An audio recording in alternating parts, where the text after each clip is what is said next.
Hello there. Come right on in. This is Homekeepers, and I'm Arthelene Rippy, and I'd like for you to grab a cup of tea and join me today. How was your day going? Really? This program comes from Florida, and we have had some fabulous weather the last few days. We make this program in January, and earlier in the month, you just heard these horrible snowstorms and everywhere, except here. And so I just hope it's good where you are, you know, no matter what's going on with the weather. Hope your family's doing well. Homekeepers, that's what we're all about, especially the people in the home. That's what makes the home. I heard the statement years ago. I've heard my dad say it, you know, it takes a heap of living to make a house a home. And there is a big difference. And that's why we call it Homekeepers. And when God is the center of the home, it makes all the difference in the world. And we're going to talk about serving the Lord today and knowing Him. I think you're going to hear some things maybe you've never heard before from my guest, Carl Maddox. He has written the book, A Path Revealed. And I've got to tell you, it's had a profound influence on me. And if you want to think, I don't know, does God have a sense of humor? This is a Presbyterian gentleman who really found a relationship with God in a Catholic monastery while his wife was battling Alzheimer's, and she was stricken with it at the age of 50. That is very, very young, and she lived another 17 years. And his story in this book, and I certainly will recommend it and tell you how to get it, the story just reveals that unbelievable presence of God in the midst of such trials, you know, if you want it, but you have to seek it. So I'm anxious for you to meet Carlin, and I'm going to join Stephanie. We're going to make rosemary sweet potato fries. I love sweet potato fries. I just found out that Stephanie does not, but I usually buy them in the bag frozen, you know, and stick them in the oven. This is a little bit more work, but we'll taste it and see what it's like, and we'll get Stephanie's opinion, because that's all important. But you know, we've offered this so many times, but we've been getting more requests for it, and I was able to get some more of them. So I'm going to offer you again, Praying Circles Around Your Children. This is by Mark Batterson, who he was on the New York Times bestseller list with this. And I don't know anything more important in the day that we live in than to pray for your children and your grandchildren. It will make all the difference in the world. I truly believe that I'm still receiving blessings from my grandmother, my grandfather who prayed for me, and my own parents. And I want to be sure that I pass that on to my children and my grandchildren. And this book will help you. And we offer this to you for any amount, for any gift to Homekeepers. You can call the 800 number if you use debit card or credit card like Stephanie does, or write to me at Homekeepers, Box 6922, Clearwater, Florida 33758, and we will get it out to you. And I'm very pleased that you continue to order this, because it tells me that you're very, very serious about what's going on in this world and how it affects your children, your grandchildren, because I've always believed and been taught that it takes just one life given to God. It can turn around generations to follow. In fact, the Bible teaches that. So this will be a really good aid for you. I know that's your desire. And I'm over here with Stephanie. How are you, my girl? I'm good. How are you doing? Yes. She keeps shrinking. Well, I'm kind of staying steady right at the moment, but... You look good, though. Thank you. How many pounds total? 20, well, I go between 26 and 28 at this point. I think that's very admirable, but you're looking good. Thank you. So, you always look wonderful. Yeah, right. She said, see me when I crawl out of bed. Oh, the worst. All right, you don't like sweet potatoes. You're not even going to taste it, you tell me. What do you do at Thanksgiving without sweet potatoes? I might make them for others, but that doesn't mean that I have to eat them. All right, I'll let you. Okay, so you're going to slice. These are fresh sweet potatoes. We have 3 tablespoons of olive oil. We have a tablespoon of fresh minced rosemary. We have a garlic clove that's chopped up, and then we have a teaspoon of cornstarch, salt, and pepper.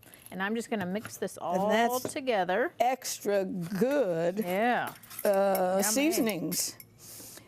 But you know, this would be good on regular potatoes, like regular potato French fries. Yeah, I think you're right. Like I said at the top of the show, I buy the frozen ones and just Yeah, throw well, a few these in were there. so perfectly chopped by Susan that, excuse me, that's what I thought they were. Oh, really? Yeah. Well, that's She Susan. did such a That is Susan. fabulous job. Okay, so here, what are you looking for? No, I was just looking toward the oven where our sweet potatoes lie. Okay, so here's the sweet potatoes. I'm just going to pour these toppings over them, and I'm just going to You can also stir 'em put up. them in a big plastic bag and just yes. shake them around really Yep, good. Yep. And then I'm just going to throw them on a aluminum foil covered pan, because then no mess, no fuss. This one's easy. Yeah, and then you're just going to bake them for about 30 to 35 minutes at 425, which is a high heat. So It seems like a very high heat for that long a period of yeah, time. but these are not blanched or anything, so you're going to want them for, and they're not Yeah. the frozen kind, Yeah. so you're really going to want to. So you just Well, I'm anxious to pour them on see out what there. the rosemary does to it. Yes. It's one of my favorite herbs. Look at Aren't that. they pretty? They smell delicious. Can I talk you into trying one? I don't really think so. You but have thank been you for- really bad. They shrink. Yeah, they really do. I'll try one. Okay, I'll try one. Well, oh, I want to say too, you know, a couple days ago we made the German potato salad. Yes. And she can't lie. Her face can't lie. No good. This face does not. Later, after the show, I tried it and it was good. It needs time. Yeah. Is what it needs. Yeah. That's not a I recipe. wouldn't say it was the greatest Yeah. thing we ever cooked. Yeah. But again, Okay. had it cooked longer, and I had time to marry. So okay. Those are good. Yeah. Yeah. Okay. Nope. No, thank you. I won't spit it out. Well, thank you for not spitting it out on TV. I like white potatoes. Well, so at Thanksgiving, how do you fix them? I'm a redneck. I pour them out of a can and I stick marshmallows on them. That's what I do. That's sacrilegious. It really is. Well, My you family can likes take them. your pick. I liked them. She didn't. If you like sweet potatoes, you'll love these, really. It's just, I'm just not It's a the fan of sweet rosemary and the potatoes. garlic and ooh. And besides, that would be a good combination of seasonings for a lot of things. Yes. Okay, if you want this recipe, it's totally free. We would be glad to email it to you, or if you don't have a computer, write to us. And that information is coming up on your screen, and it's just call it the baked sweet potato or the sweet potato fries. We'll know what it is. All right, stay with me. I want you to meet my friend, author Carlin Maddox.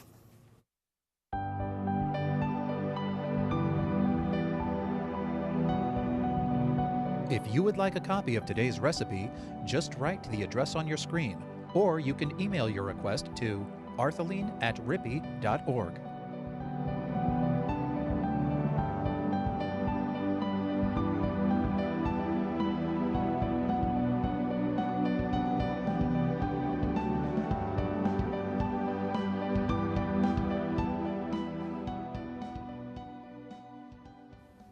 All right, it's my pleasure to introduce to you a new friend of just a few minutes, really, Mr. Carlin Maddox. Welcome to Homekeepers. Thank you very much, Arthelene. And there's a lot to learn from your book on your wife's experience as well as yours. You indicate you were raised in a Christian home. Yes. You did all the things that, baptized, you were immersed, right? Right. I wasn't sure whether Presbyterians sprinkled or... I wasn't Presbyterian in those days. Oh, what were you then? That was an independent Christian church. And you served the Lord as, a lot of people do who go to church regularly. Right. And I think the gospel had kind of taken root in your heart. Yep. You were not an evangelist or anything like that. No, but I was faithful. not. No, it's just we went to church Sunday morning, Sunday evening, Wednesday evening growing up. That's the way, And me too. yeah, it was a bit of a legalistic kind of a church experience growing up. So I had to sort of break out of that some. And your wife, she was really fully alive, wasn't she? Oh, yeah, yeah. A doer, a go-getter. She was on the city council in St. Petersburg. She was in the 80s for 6 years, uh-huh. And that's no small thing, really. A lot of people run for that and they don't get it. Well, you're in the crosshairs when you're sitting on a seat on the city council or any kind of elected position like that. I mean, Martha grew up in St. Petersburg. She grew up Presbyterian. And when we married, we did not live in St. Pete. We lived in Santa Fe, New Mexico for a while, then Louisiana, then back to Santa Fe. And then when she got pregnant with our first son, we came back to St. Petersburg. But she was fully alive. She was involved, smart. Yeah. And how many years were you married before you saw some things that at least caused you to question? Well, when she was diagnosed in 1997, September, we had been married 25 years. And we'd been noticing the year before some things that were just raising questions but not knowing what it meant. The year before that, Martha ran for the Florida State Legislature and lost in the primary by 20 votes, which in hindsight, thank goodness that happened. But she was making a presentation with other candidates at that time, and it was just a very hard experience seeing her. She usually is quick on her feet and responding with answers and practical kind of, and she couldn't remember the questions and whatever else, and that just began to really open up some real questions. And she's so young. 50 years old. So young. Yeah. Was there one moment when that came to you, there's something wrong?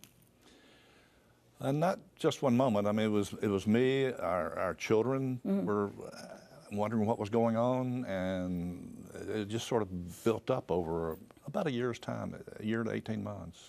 And she was diagnosed, and With the diagnosis was she has Alzheimer's disease. What kind of tests do they give to determine that? They check your thyroid. Really? You cannot ever know for sure that you have Alzheimer's except at an autopsy. That's what I've heard.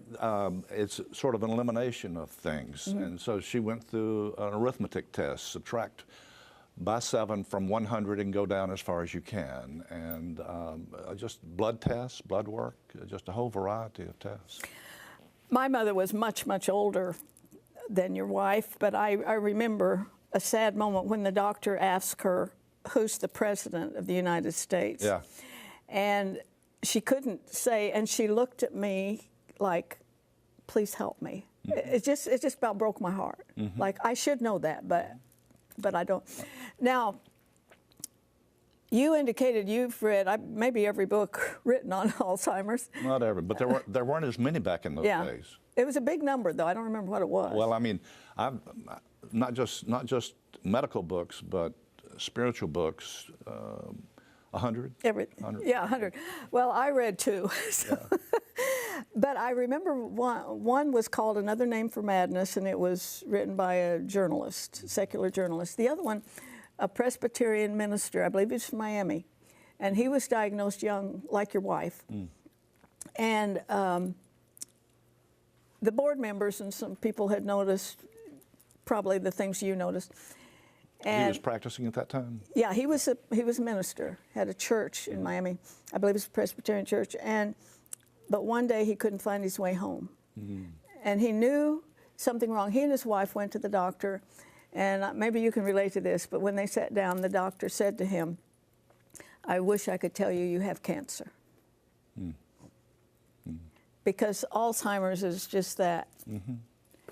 It's a scary proposition. I mean, it just, I describe it, it didn't turn our world upside down. Our world just collapsed on us when we got this news. And Martha did not want to tell anybody, did not want to tell our children, our 3 children, and did not want to tell her parents. And there was only one person that she did want to tell, and that was a friend of ours who was a minister in St. Petersburg, Presbyterian, by the name of Lacey Harwell. And he and Martha had been friends before we got married. He married us, baptized a couple of our kids. And so she called Lacey in, and I called Lacey in, and it was just a very poignant, kind of a profound experience just talking with him. Lacey was 6'5" and weighed 275 pounds, bigger than life kind of guy, very involved in the community. But the time that we were just talking to him, he just went totally quiet, totally gentle. And then he said, you know, I've got a friend up in Kentucky in a convent, a sister at the Sisters of Loretta, and she just has the gift of discernment like I've seen nobody else have. And I've sent a number of my friends in crisis to just go spend some time with her. And he encouraged us. Well, Lacey really urged us to go. And so 3 weeks later, we were driving into the Sisters of Loretta to meet with Sister Arthelene. And this is, to me, where this story began to really surprise me, that there's this Presbyterian gentleman, he's going to visit a Catholic nun in Kentucky. And didn't your wife walk up to her and tell her she had Alzheimer's, or she told someone? That was at a later point that week. Okay. We visited with when we met with Sister Elaine. Martha was a little bit shy about it. I was a little shy, not quite sure what was going on. But she put us at ease immediately, showed us where our room would be, showed us where we would eat.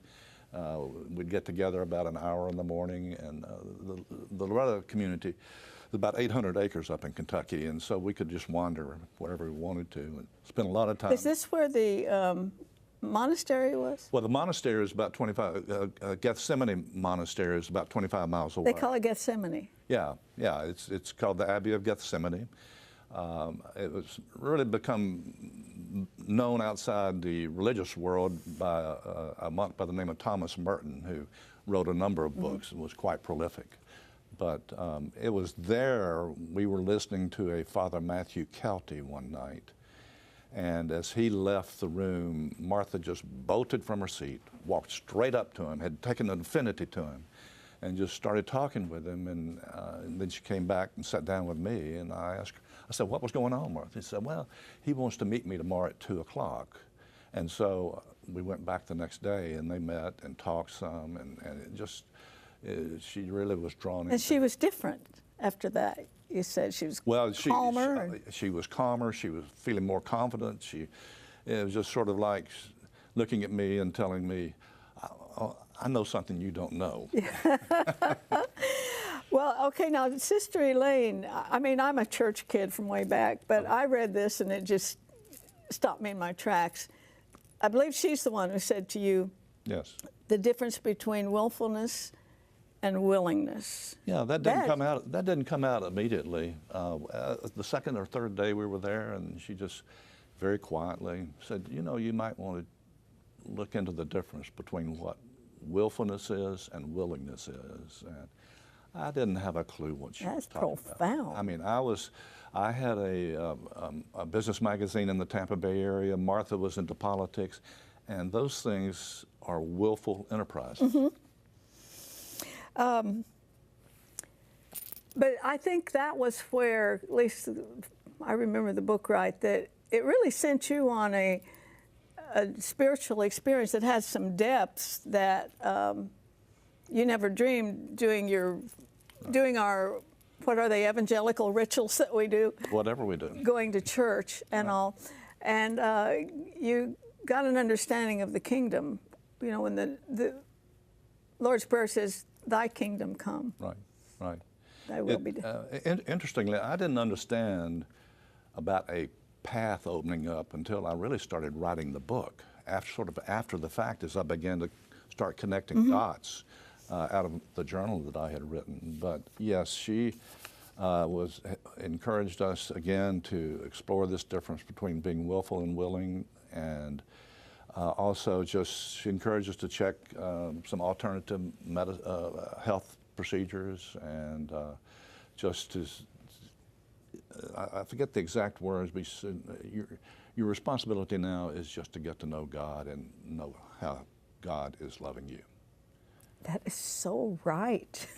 It's so right. Well, I mean, I want healing. That's what I want. well, I mean, this journey started not as a spiritual enterprise. Right. I wanted to get Martha out of this thing. I knew that the medical community, there was just no hope at this time.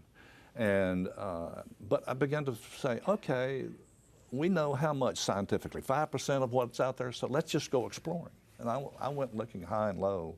I went mainstream health books, way out on the margin health books, way out on the margin spiritual. And anything spiritual, really. I mean, you were aware of faith healing. You were aware of what the Lord could do. It looked to me like you were just looking for anything to keep your wife. I was looking for anything to get Martha to return to normal.